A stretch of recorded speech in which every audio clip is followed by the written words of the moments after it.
Hey, hi, hello, and welcome to another video. Today, I am going to run through how to play games in the lab. Right now, I'm in an empty lobby, so I'm going to have to wait until one fills, and then we'll get going. Okay, it looks like the lobby is finally filled up. That took quite a while, and a little bit of coaxing from people from Discord. Okay, so it looks like 1, 2, 3, 4, 5, 6, 7, 8. We have enough to start a game, and let's hope we can actually start the game if nobody leaves. Alright, so 7 seconds. Awesome sauce. Alright, so I'm not great at all of the games in lab, but oh, I think that might be a bit loud still. Let's turn that down. Ah, fantastic! You've arrived! Okay. Rightio, we need to get straight to it. We've got a long day of testing ahead of us. Yes, we do. Let's see which experiments we're doing today. Catastrophic failure! That's alright. Snowman! Alright, starting with Catastrophic, I want to be in this. RC pig racing! Okay, not my best games, but I can do okay in Snowman, and this is meant to be instructional anyway, so not to, show my skills. Wow, that's loud still. Okay. So Catastrophic, basically you try not to get exploded by creepers that are like supercharged and falling TNT and just random spawning TNT.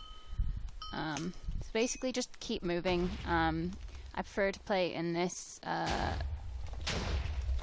point of view because it's easier to see if you're being chased by a creeper and just how close you are to the TNT.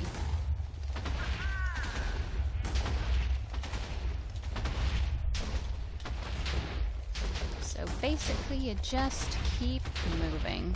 Don't stand still or you will be exploded. Whether it be from I think I'm being followed by a creeper, oh no. I'm gonna go cut through here. Ooh. That wasn't good.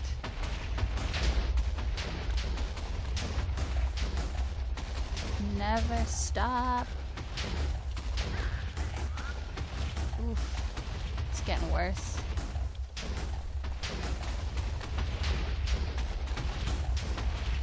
I try not to look at where I am on the scoreboard because usually that's what makes me fail.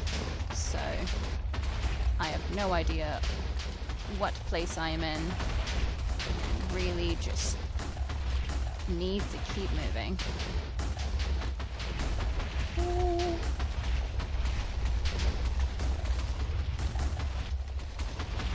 Alright. So many explosions.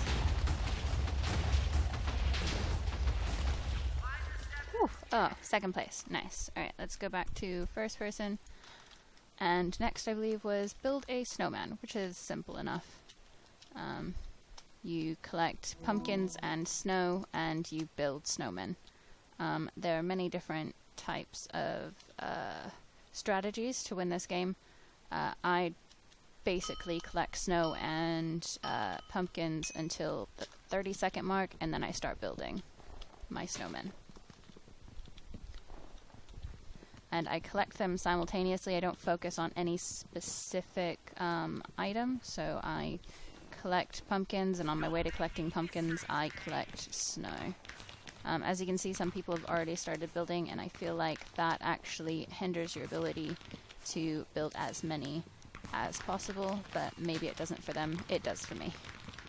Alright, we've got a few more seconds left to collect pumpkins and snow.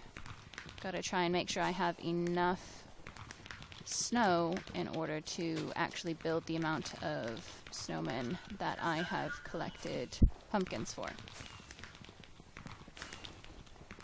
Alright, we are going to have to start building now because we're running out of time. Alright, so I build a giant tower, and some other people do this too, and basically I build it to a certain point and then I just start placing pumpkins while falling on top of them. And then just keep going again. Got about 20 seconds left. Might be able to collect a few more pumpkins. Might not need to though. just finish these up. Alright. Let's see. There we go. Okay. And we landed in first, that's good. So yeah, basically that's my strategy. It's not foolproof. Sometimes I get beaten because I forget to start building in time. And hey, it's fun anyway. Alright, so this one is obnoxious. Not my favorite game in the lab, but I have beat it a couple of times. Usually I don't even get in the top 3.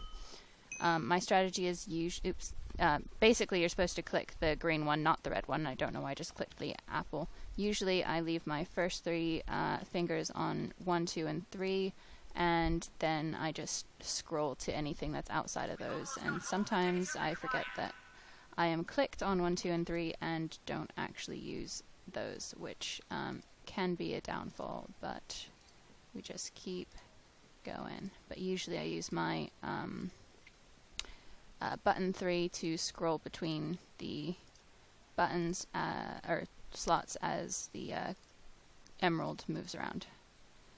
Do not click the apple or you go all the way to the beginning and there is absolutely 0 chance of even coming close to winning. Oh, second place. Nice.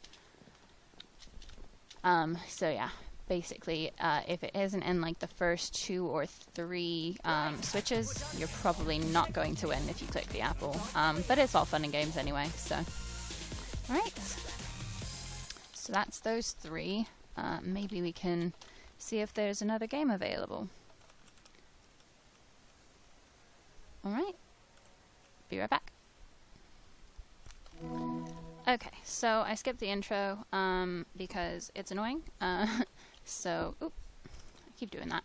Alright, so today's first game is RC Pig Racing, and then we will be playing a couple others that I haven't showed yet. So let's go ahead and do this. I'm sorry if I get quiet because I like to focus on this one because it takes a lot of concentration to remember not to hit the red one or even to click the right box.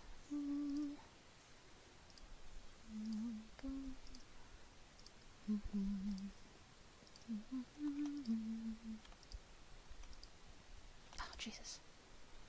That's annoying. Come on. I don't even know why I did that. Just a little more. Ah.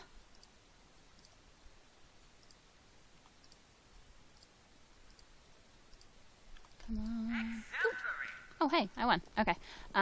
So, the next one is, can't remember. Oh, breaking blocks. Okay.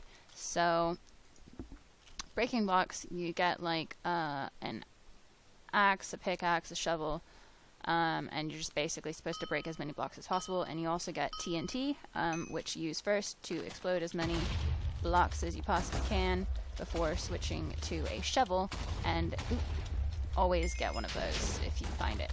If they land near you, you want those because they give you more TNT, and the TNT explodes more blocks.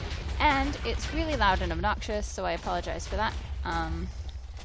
But what I do is when I run out of TNT, I use a shovel and get dirt because it's the easiest to break, and so you break more blocks faster, and that's basically the goal of the game, is to break as many blocks as possible before time runs out. So always break the easier blocks first, and always lay your TNT down first until you are out. It helps if you don't ever run out of TNT, and then you can basically hold first place, but it's not always easy because on the rare occasion that a game is full, everyone will be going for those gold blocks that give you the TNT. Each gold block gives you, I think, 5 TNT, and just basically just explode everything. It's fun. It's a little therapeutic, just blowing things up without actually hurting anybody, you know. The good kind of blowing things up. Alright, and then I ran out of TNT, so I'm just gonna break as many dirt blocks as possible and not even really worry about getting more TNT because there's only 5 seconds left in the game. Alright, there we go. And there's one more round, and I also can't remember what this one. Gold Rush, I think. Yes. Now, Gold Rush is annoying a little bit, but I can usually do pretty well on it if I find a good spot and no one bothers me. I do not run around the entire map and collect gold like a lot of people do. I think that running around constantly actually ruins the point of the game because you're constantly moving and the blocks are always respawning. So if you get into a spot where there's a lot of them and you can just mine them constantly, they will respawn as you're mining the other ones, and you can just turn around and mine those same ones again. And that is my strategy, and usually if someone doesn't pop up in front of me like she just did, I don't have a problem keeping up, but she'll probably run off to bug someone else because no one really stays in one spot like I do. Probably until after I post this, and then there'll be a couple, if anyone plays the lab anymore. It is really hard to get a full game anymore, which is kind of annoying, and still cool though. I mean, I still like the game. It's just upsetting that I can't get people to play it with me. So I'm hoping that teaching people to how to play some of these games will maybe get more people playing.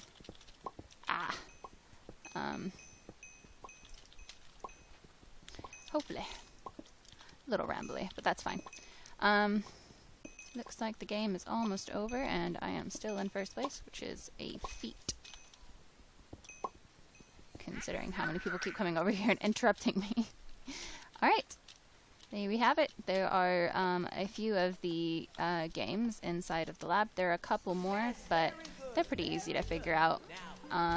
Maybe I'll make another video another day. Alright. Thanks, guys. Bye.